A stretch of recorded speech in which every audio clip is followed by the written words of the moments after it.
Hi, I'm Joe from Swill, Rockin North Buffalo. When we're not making musicians, we're also fixing gear.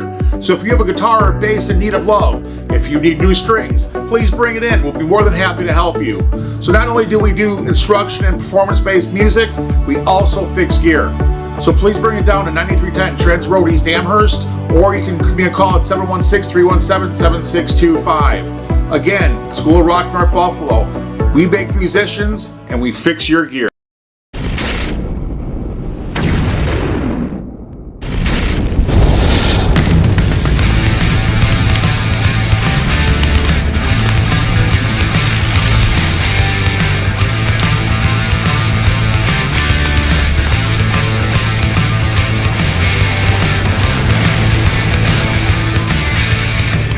Talking About Rock, sponsored by School of Rock, North Buffalo. They're making musicians every day. Hello, Rob Edwards here. Welcome to this episode of Talking About Rock. Here we bring you rock interviews from veteran and upcoming artists. Subscribe on our YouTube channel to stay up to date. Follow us on our social media and our website, talkingaboutrock.com. Joining us today, we have a Buffalo, New York-based band, Swill. They began in 2008 with the idea of being a band that writes music geared towards no specific formula or genre. They're gearing up to release their latest album, We're the Dancing Dead, on July 13th. Let's welcome to the show with us. We have Cy, Michael, Scott B, Scott K, and Michael C, all from Swill. How's it going, guys? Good. Thanks for having us, Rob. Excellent, excellent. So let's go around a little bit, and we'll have each of you folks give us a little bit of background so folks get a little bit more familiar with you. Let's start out with you, Cy Nichols. You're lead vocalist, correct? That's correct, yeah. I'm from England, and I've been living over in Western New York since 2020. And I started with the guys maybe just over a year ago. I can't remember exactly. Having been in a number of originals bands over in the UK, obviously when I first came over, there was a bit of a hiatus in the music industry because of COVID, but we found each other through Bandmix, which is a kind of a dating site for musicians, so this is my first album with Swill. Excellent, excellent. Okay, let's shoot over to Mike P. Give us a little background on yourself there, Mike, and how you got involved with Swill here. Yeah, I got with the band. I think I've been in it probably almost 3 years now. It feels like it was yesterday, but 3 years zipped on by. I came in right at their last release, Turn the Lights Back On. So I was able to play that release party at the Rockin Buffalo, which was great, a great venue too. So I've been in the band 3 years. Love these guys. Love doing the originals. I'm a original from Pittsburgh. I've been in Buffalo about 12 years. Love it here. Great music scene. And I've been playing drums since I'm a late bloomer, about 21 years old. I was in the service when I started playing drums, and I love music all my life, so glad to be with the band. Excellent. Okay, let's shoot over to Mike C. He's the bass player and background vocalist here for the band. Tell us a little bit about yourself there, Mike. Let's see. I joined the band, 13 years ago? No, it's got to be more than that. Well, for our first CD. And I found them on Western New York Music. If it's still around, I don't know if it is, but it was a site, and I'd played in cover bands, and I just didn't like, I mean, it was all right, but I didn't enjoy it. And I found them, and I was like, wow, what's this? So, and went in, and ever since I've been hooked. I love this band. I love all the dudes in there and playing with everybody, and it's really fun, and it's a good experience. Okay, cool. That's about it. All right, let's shoot over to Scott B. He's a guitarist here for Swill. So what can you tell us a little bit of background about yourself there, Scott? Well, I've been in the Buffalo area my whole life. Grew up in the North Tonawanda area. Been in and out of bands since I was about 14 years old. I was starting my own band about 7 years ago and couldn't find anybody, but Swill was looking for a guitar player. So I spoke with Mike C, the bass player, and he said, just, come to a tryout and learn a couple songs. I learned maybe 9 or 10 songs for the tryout. So I was immediately accepted, and that was about 7 years ago now. I love being in this band. I've been in original bands my whole life, so it's just a breath of fresh air. It's a good group of guys here. Excellent. Okay, let's shoot over then to Scott K. He's also the guitarist here and background vocalist for Swill. Yeah, so I'm the main original member. The Swill started about 15 years ago. It was around 2009 when Swill got started. It's been quite a journey. I started playing guitar in '86 and been in original bands all my life. I've really played in cover bands. I was in Cadence and Darkling and a bunch of other original kind of thrash bands. This was a chance for me to explore a different side of my interests. So Swill has been a lot of fun. These guys are great. And yeah, really looking forward to the release party on Saturday for sure. So you originally started this band. You're the original founding member, shall we say, that started this out? Yep, I actually named the band and started the band in 2009 with a bunch of guys that were, I don't know, kind of misfits from other places. The band has obviously gone through a lot of member changes, but the original lineup had Ken Wilcox in it. He played acoustic guitar. I played guitar. Randy Wiest and a drummer. His name was Bill. Forgot his last name actually. It's been a long time, but yeah, we started the band, and the idea was kind of the same then as it is now, to just kind of write whatever we feel like writing, put no limits on ourselves, and just do what we wanted to do. It was great, but of course, people come and go. We've been through a lot of member changes. So 5 albums later with a lot of different people, here we are. But yeah, I'm the original member. So yeah, I've been around through everything. Excellent. Yeah, and I just really think that music is really taking a resurgence here in Western New York, and original music. And definitely, I'm seeing a lot more of that pop up, which I'm really, really grateful to. So I wanted to kind of get your take on that. You being from the UK, obviously, different dynamic there, different sound. What did you think when you first came to Western New York? Because I mean, we're finally seeing that resurgence now. I know it's totally different in UK. Yeah, I was. I mean, I obviously didn't come over for the music specifically, and when I came over, at the time I came over, notionally I was in 3 bands, 2 originals and a covers band, and I just didn't know what to expect. I kind of thought maybe I would struggle to find my place anywhere. I initially did play with a pretty busy covers band in the Southern Tier, but kept my eyes open for an originals band. That's my first love. I've been writing songs for too many years to mention, and I just not that this is in any way, shape, or form my band, my vehicle, but I just like to be in part of something that as a contributor to something that is fresh and has a pretty open outlook in terms of style of song. So, I mean, I think the album that we produced with the Dancing Dead is full of surprises, really, in terms of one track to the next. There's pretty big differences in the styles of the songs. So that suits me perfectly, and I feel like I'm home. Yeah, I would definitely agree with you. There's a lot of changes, a lot of different nuances. Kind of like you guys are saying, you don't want to like pigeonhole yourself into one, definite style or genre or anything like that. So that's kind of cool. So let's shoot over to Mike P. and kind of wanted to get your take on the original music. Always been a tough sell everywhere. Obviously, tribute bands are still big, but we're finally starting to see original music come back.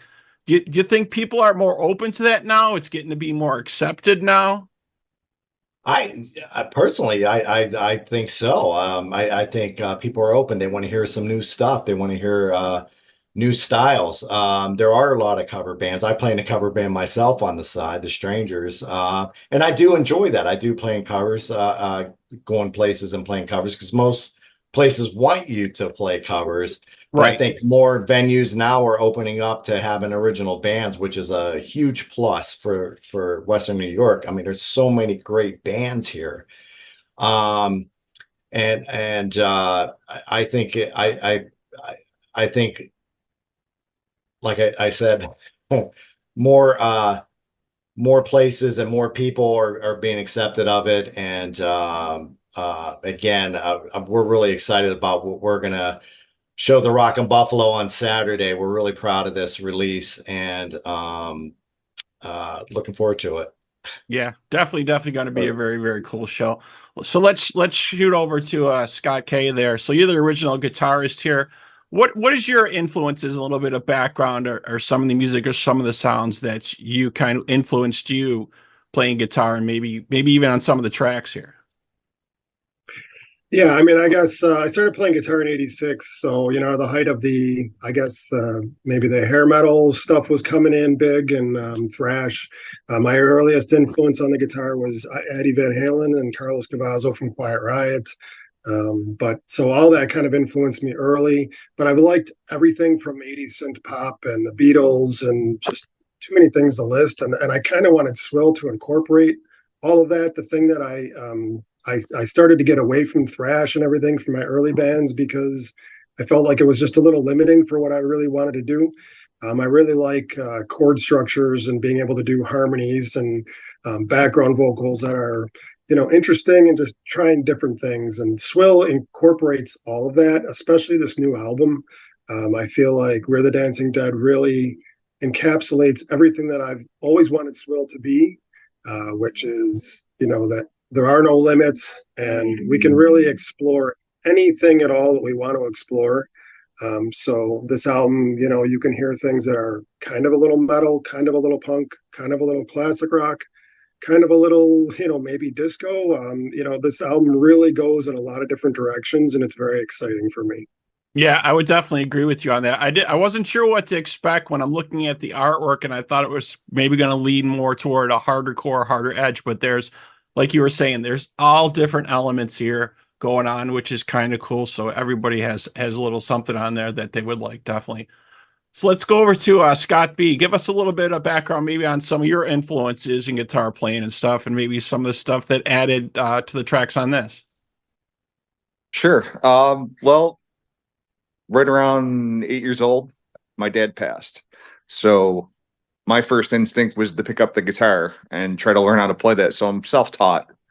I listened to, back in the 80s, I listened to a lot of metal, but I also listened to a lot of blues, a lot of old, like B.B. King, Stevie Ray Vaughan, all those older blues guys, and got really influenced with them. So you could definitely hear the differences between the guitar solos and the songs. You could tell which ones are mine because I have an older blues style for my voicing and my guitar. So yeah, I listened to a lot of bands growing up. Led Zeppelin was another big influence for me. Jimmy Page. So that's kind of where I came from. Yeah, very cool. Yeah, very cool. Yeah, and definitely the two different styles. You can hear that in the tracks when you guys are playing it. It definitely complements each other, and Yeah. it's really really nice. I really dig it. So let's shoot over to Mike C, bass player here. Maybe you can give us a little bit of background on some of your influences. What are some of the bass players? Maybe like there's so many out there that have come, but it's always interesting to hear like who kind of shaped different people's sound. Well, I started out on trumpet in school. I was a band geek, and then right about eighth or ninth grade, I realized chicks don't like dudes playing the trumpet. So I just You want to get the girls, buddies, you got to be the singer Yeah. or play guitar, man. Those are the two Right. choices. And And the guys that I ran with, they play guitar. One guy played drums, and I'm like, well, heck, man. They're like, well, here, you can play bass. And I didn't have one. So I played like some old beat up, guitar that just, out of an old stereo amp and like old hi-fi speakers. And we were horrible, but it was mainly just hardcore punk rock, screaming, and, it just kind of took off from there. And then I stopped playing for a while because I had a family at a very young age and I couldn't, I had to focus on other things. And then I picked up my bass again, gosh, mid 90s somewhere. And there's so many influences that I've had, just so many different spectrums, like growing up in that punk rock and that hardcore scene. And then some old hippie down the street took me to my first Grateful Dead concert ever. I never really listened to him or anything. And I was like, wow, and then I got into that. And then the Chili Peppers, Mother's Milk came out, and that was like, oh man, so there was just bombarded with all these guys. But as far as my influences, definitely have to say Flea, Phil Lesh, all the people who played in Motown. Those grooves are just killer. Right. There's so many names. Duff McKagan, Guns N' Roses. That dude is just a powerhouse. And yeah, he's going to be doing some shows. He's got some tours that I just saw he's booking. Yeah. And I love his style because he's old school punk rocker like me. But, when I listen to what he did, especially on Appetite for Destruction, which is, I would have to say, probably one of my top 2 albums of all time. And I listen to the bass lines that he plays on that, and it's just like, wow, he's so different and unique. And I love that aspect that he takes all these different, you hear a little punk rock, you hear a little blues, you hear a little jazz run here and there, and it's just, it's just great to have those guys to kind of pave the way as I never had any formal training, so you're just listening to him and you're like, what's he doing there? Oh, wow, that's cool. I never heard anybody do that, Right. And I was just speaking to one of their former managers the other day, and she kind of said the same thing. They're very punk when they came out, had that look and that style about them. And that's kind of how it evolved from that. But yeah, but definitely. So let's get into a little bit about just writing some of the tracks and the album. So maybe we'll shoot over to Scott K. Did you have some of the songs put together, and did Cy and you get it together and with the lyrics, or how did that come about?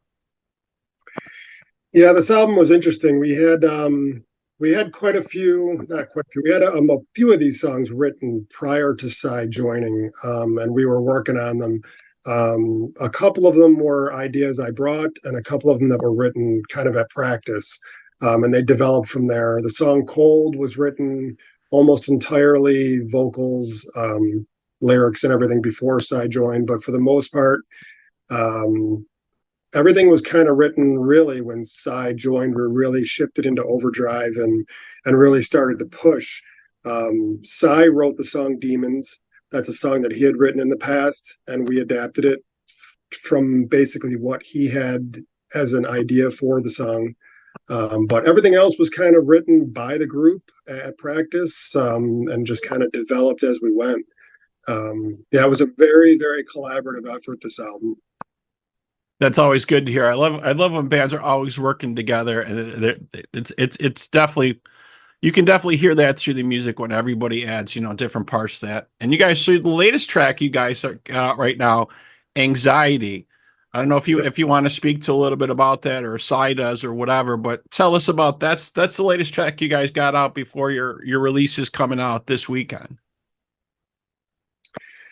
Yeah, so I'll jump on it and then Cy can comment or whatever. I mean, yeah, that was it was a collaborative effort. It kind of was born from us just kind of doing what we do, and that's jamming, and just kind of, hey, this works with that, and it just kind of developed from there. We pieced it together, and Cy took the idea home and came back with the vocal melody and the lyrics, and just really blew us away.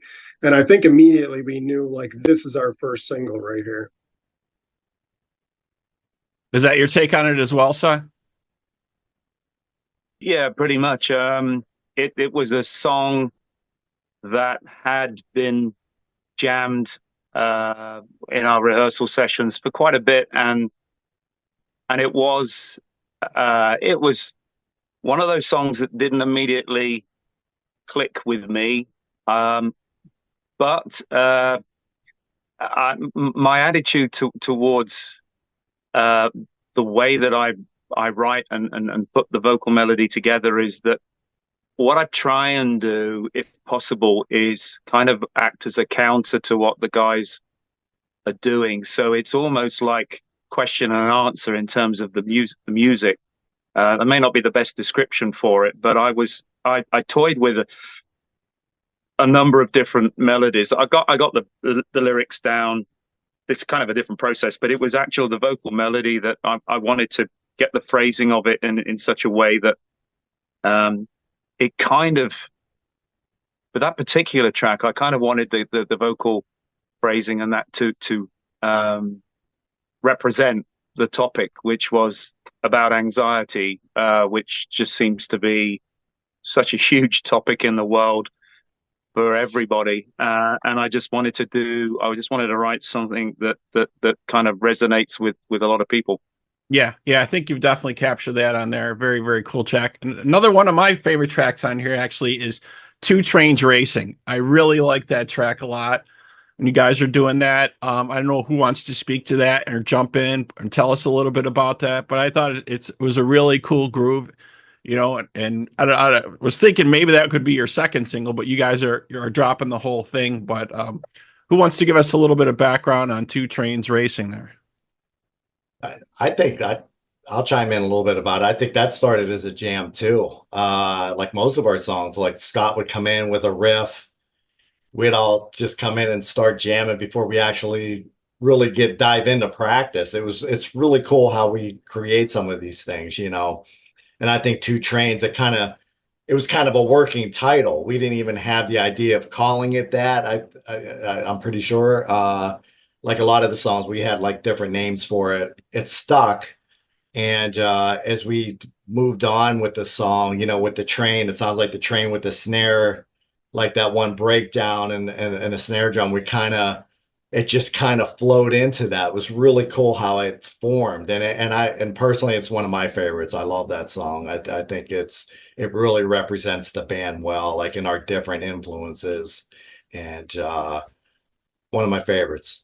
Yeah, I definitely think it's a really fun track, and it really kind of stood out to me, when I listened to it on there. Very, very cool. Definitely, I really like this stuff. So you guys got the album release party coming up, Rockin' Buffalo. That's coming up this weekend.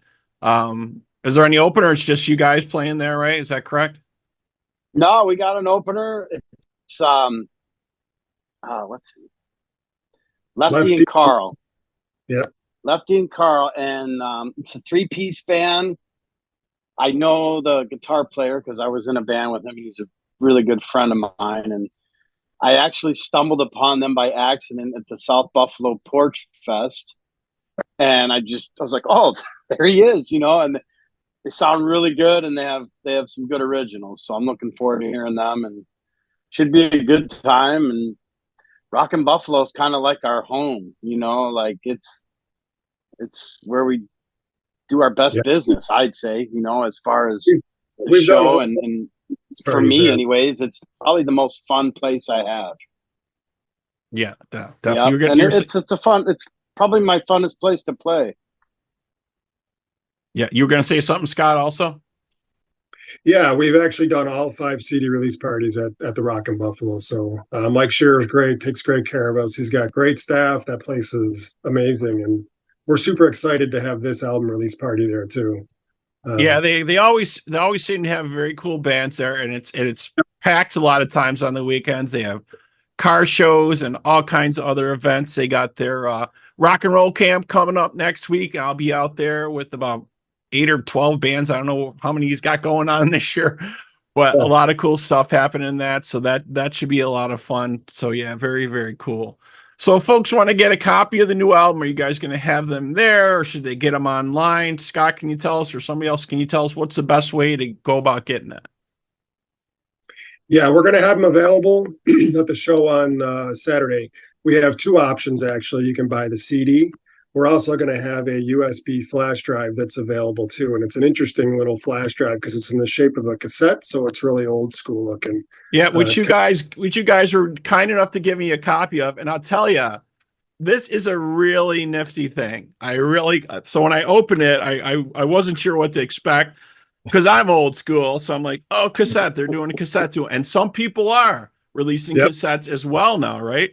So I'm like, oh, is it a tape? I got a tape deck. All right.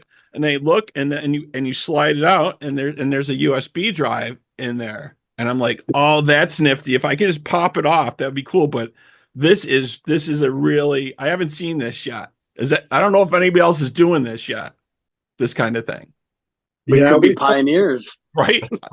Did you guys come up with this, or is someone making this is really neat. It was actually available on discmakers.com. Okay. Something that I thought really fit us because of, we were that age, we lived through that era and we all had cassettes, and we thought it was a cool thing that kind of represented a little bit like, who we are, Definitely. It's very unique, very cool. Like I said, when I saw it, the packaging is, you open it up, it's like, oh, it's a cassette, and you look in there, and no, it's not just a cassette form. It's got, it's got the USB drive, so you got the files right on there and stuff. Yeah, I thought that was a really interesting idea. I really like that. Yeah, it's a good way to. I showed a couple people, and they're like, "Dude, I don't have a tape deck." Right. You threw them right away. Yeah, right. Yeah, it's a good gag, man. It's great. It's definitely an attention getter. It's a nifty thing. I thought it was cool. I really dug that very cool thing going on. Sorry. Available on our website too. So we're waiting until after the show, but once the show is over, we'll have everything available on our website, which is just swillband.com. Real easy. Okay. And social media, they should follow you and check you on. Yep. We're on Instagram, Facebook. Facebook, it's Buffalo, New York Swill. Facebook.com/Buffalo, New York Swill. I'm not sure of the Instagram page, but you can find it from the Facebook page. Yeah, and I'd like to announce too. I mean, we've been talking about it a little bit, and you mentioned Two Trains Racing. We actually shot a video for Two Trains Racing, and it turned out pretty good so far. We're waiting for the final edits and everything, but we recorded at the Orchard Park train station, which was really cool. It's this old station that's not in use anymore, obviously, and we're really excited for them to finish the editing because it's really good and it's going to be entertaining. It's funny. And maybe touching a little bit, and very cool. It's going to be really great when we finally get it out there. Cool. I'll definitely keep my eyes open for that. It sounds very cool. So Swill here's releasing their latest album. We Are the Dancing Dead, July 13th. That'll be out. You can catch them at the Rockin Buffalo coming up this Saturday for their CD release party. That'll be very, very cool. All right, guys, thank you so much for being on here on Talking About Rock. Really appreciate it. Thank you. Thanks for having us. Thanks for having us.